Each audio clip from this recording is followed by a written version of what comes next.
और पहली बार सत्ता से नीतीश कुमार जी के प्रधानमंत्री बनने के कार्यक्रम के बाद यह कार्यक्रम हो रहा है। पूर्णिया के इंदिरा गांधी स्टेडियम में 23 सितंबर को गृह मंत्री अमित शाह की जन भावना रैली होनी तय है।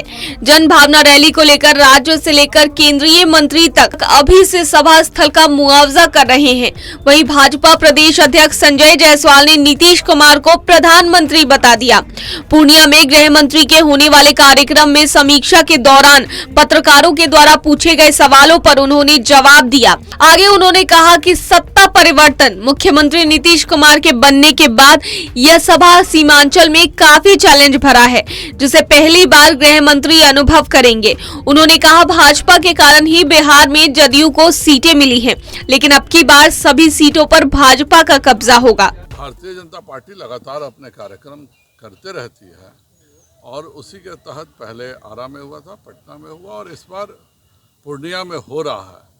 खास जरूर है क्योंकि यहाँ पर इस इलाके में बहुत तरह के चैलेंजेस भी हैं और पहली बार सत्ता से नीतीश कुमार जी के प्रधानमंत्री बनने के कार्यक्रम के बाद यह कार्यक्रम हो रहा है। तो इस में मैं अभी हरदा गांव में घूम रहा था, बाज़ार में सभी में इतना उत्साह है, प्रत्येक व्यक्ति में है कि माननीय गृह मंत्री जी का इस इलाके में आगमन और इस इलाके के लोगों से सीधे वार्तालाप, यह अपने आप में बहुत बड़ी बात है। और इस इलाके के जो भी समस्याएं हैं, जो चैलेंजेस हैं, माननीय गृह मंत्री जी उसका फर्स्ट हैंड एक्सपीरियंस भी लेंगे। कितनी भीड़ जुटने की अपेक्षा है?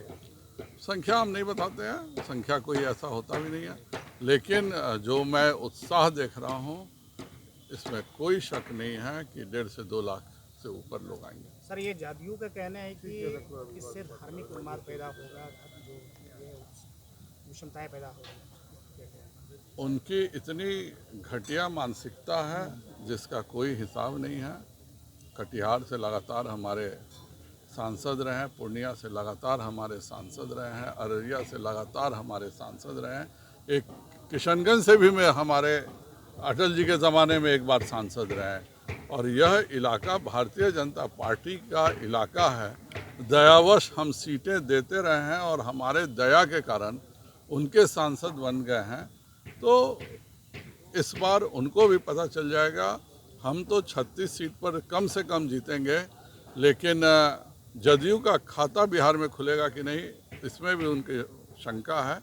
सर सीमांचल में अटल जी के समय सीमांचल बहुत मजबूत हुआ करता था। मोदी जी के आने के बाद आपके सीमांचल में आपकी जो सीट की जो संख्या है वो ना के बराबर हो गई। बिल्कुल नहीं, आज भी हमारे जितने स्थानों पर विधायक लड़े हैं 80% हम सीट जीते हैं। गठबंधन धर्म के कारण हम लड़ते ही कम थे। मैं तो नीतीश जी की महत्वाकांक्षा को भाजपा के लिए एक इतना बढ़िया मौका देख रहा हूं कि नीतीश जी की झूठी महत्वाकांक्षा के कारण ही हम सबों का 2025 में बिहार में भारतीय जनता पार्टी का शासन रहे, यह अब होके रहेगा। देशवा न्यूज के लिए पूर्णिया से श्याम नंदन की रिपोर्ट। सिर्फ खबर दिखाना देशवा न्यूज का मकसद नहीं, देशवा न्यूज की कोशिश है कि समाज की सूरत बदलनी चाहिए। देशवा न्यूज पर वीडियो देखने के लिए लाइक करें, सब्सक्राइब करें, साथ ही बेल आइकन दबाना न भूलें।